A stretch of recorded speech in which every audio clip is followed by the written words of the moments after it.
suspicious activity to a member of staff or a police officer. If you see something, say something.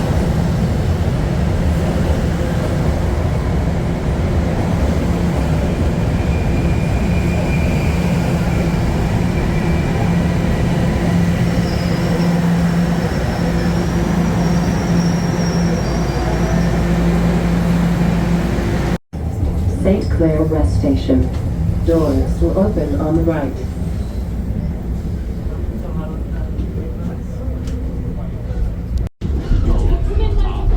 Yeah, that's now Timberwood. They could have made this way more toned down and then.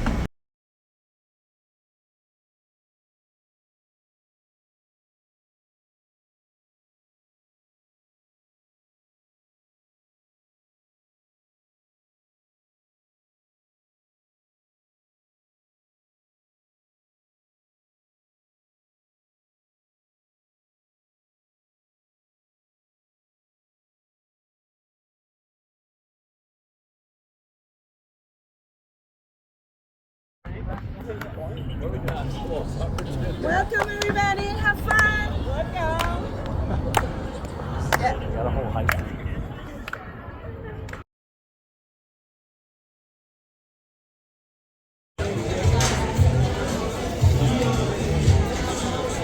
See, I definitely felt my phone was. Oh, it was. It was real.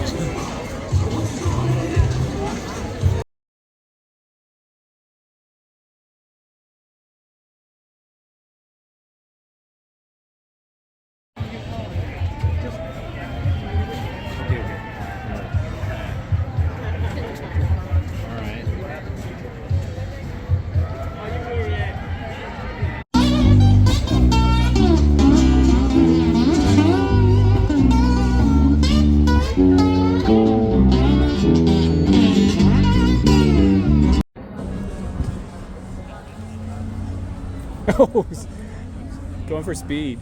Huh? Speed. Well, I figure if it's slanted, then it won't. I figure if it's.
Hello everyone, it's Brian on my, I don't know, 5th attempt at doing this video. For some reason I keep messing up, and this will be the final version. As you can see, we also went to see tennis. I just threw a few clips at the beginning of this video of our trip to York University, where the match takes place every year. Well, in fact, it's two cities host the National Bank Open. It's Montreal and Toronto, and they alternate men and women each year. So the men played this year in Toronto, they'll play next year in Montreal, and vice versa. So I didn't put too many videos there from the match because I find it kind of irritating when everyone holds up their phones to take videos of important points. It's kind of obnoxious, but it was a good night. 2 nights actually. We saw 3 matches. There should have been 4, but Andy Murray withdrew, unfortunately, owing to an injury. Maybe you remember the National Bank Open as being the Rogers Cup or the Canadian Open. That's how I still remember it, is the Canadian Open from when I was younger. But it was a good time, good weather, fun times. But let's move on to records. And the first three I'm going to show are three records I showed on the VC already, but on a different channel. Because I met up with Jason Skills. I think this is the fourth time we met in Toronto to do record shopping. He's from Ottawa. He comes into town fairly frequently. And we went to Sonic Boom on Spadina. After we did the little shopping trip, we sat at a table in front of a coffee shop on Spadina, and Jason did a quick video, and I attempted to show what I bought, but it was kind of noisy and I wasn't very articulate as usual. But I'll start with those three things. So the first is Black Sabbath, Born Again, 11th record for 1983, and this happens to be a Canadian pressing from 1983. And I will admit right up front that I don't know very much about Sabbath after Ozzy left. That's a bit of a musical hole for me. I don't know much about it. I may have heard a few tracks here and there, but I've never heard anything from this before. And I have listened to this in addition to playing a few tracks on YouTube as well. And it is a bit of an adjustment because Ian Gillan's voice is quite different from Ozzy's, of course. So that is a strange thing to hear, what I guess you would call the typical Black Sabbath sound with a different singer. So I guess I will say my opinion is still forming. I don't hate it. I can see why it maybe isn't the favorite Sabbath record from people, and maybe it is for some. And I can also see why it's not the favorite record cover image, although I'm sure some people like this too. But I will say I'm still thinking about this, as I will say about some of the other records I'm working through, but not a bad thing to have. And I'll be playing that a few more times. The next thing I got was Neil Young's Silver and Gold from the year 2000. This was his 23rd record. I bought it on CD. I'm pretty sure the week it came out, because at that time I was buying pretty much everything Neil Young released. I'm not doing that now because there's so much that he's putting out and it's hard to keep up, and I'm not sure it's all essential. But this is a very good, folky Neil Young record. You may know Buffalo Springfield Again, Silver and Gold, Good to See You, Daddy Went Walking. There's a lot of really nice, peaceful-ish songs, unlike the Crazy Horse stuff. I mean, there are other instruments on here besides the guitar. We have, drums, steel guitar, piano, organ, bass, etc., backing vocals, including Linda Ronstadt again. So a really good, solid, quiet, folky Neil Young record. The next thing I got that day was, excuse me, Pink Floyd's Obscured by Clouds, which really is a soundtrack to a film called The Valley, in English called The Valley. I'd never owned this Pink Floyd record on CD or vinyl ever. In fact, when I got into CDs, I sold a lot of my records, including a lot of Pink Floyd, which I had to buy back, but I never had this one in any format. So I'd never heard it before. So I was kind of expecting the worst because it didn't get the best reviews. Some fans don't really like it, as I understand. But I guess if you have low expectations, it might seem better than that. So it didn't seem as terrible as I thought it was going to be.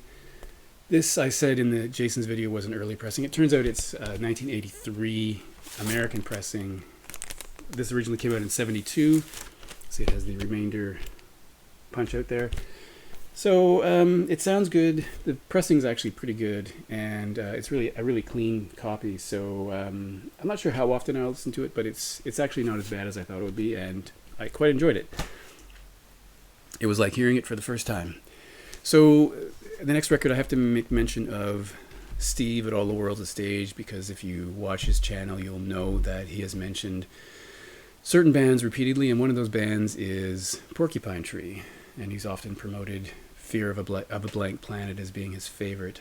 I don't have that one, but I did find this one called Up the Down Stair from Porcupine Tree, originally from 1993, second record. This is the 2021 repressing, double vinyl repressing. This band's often thought of in the same vein as, like, Pink Floydish.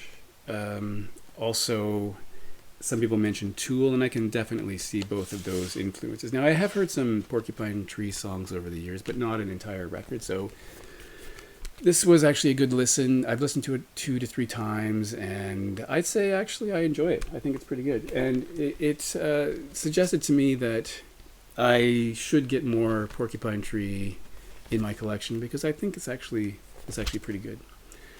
So on that note, we have Porcupine Tree Signify, originally 1996, and again this is a 2021 repressing, and once again on double vinyl, and yeah, all those same influences I see. And I think if I understand the band, it started off as a Steven Wilson solo thing, but he added musicians and eventually it became a real band. So yeah, I guess when I heard this I thought, yeah, this is actually a pretty good record. This one just has polylined black sleeves, and I would say I give this high marks. It's, again, I've only heard it 2 times, I think, but and I put it on YouTube once when I was doing something else just in the background, and I'd say it's pretty good. So, on that note, Porcupine Tree. This is a record called Recordings, which is a collection of B-sides and unreleased tracks, I believe, for the previous 2 records. This is from 2001, and again, this is the 2021 repressing. This one just has plain white inner sleeves, and again, I would say, yeah, this is something that probably will offer more as I listen to it more, because I've only been through this one. I think this one only once, so I will listen to it again, but I do like it, and it does indicate that this is a band I should know more about. So I'll be looking for, especially Fear of a Blank Planet and other ones as I come across them. And this one I got. They're all good prices, but this one I went to a shop that had a deal where you buy 3, you got 1 free. So this essentially was a free record. Moving on to this artist's 10th record from 2023. And this is PJ Harvey's new record called I Inside the Old Year Dying. Now, Gary at Physical Format Rock and Roll had this included in his recent Finds video as well. It's a double, not a double, it's a gatefold. It has a heavy stock lyric sheet here. Nice kind of gatefold. I hate the cover. I think this is a disaster of an album cover.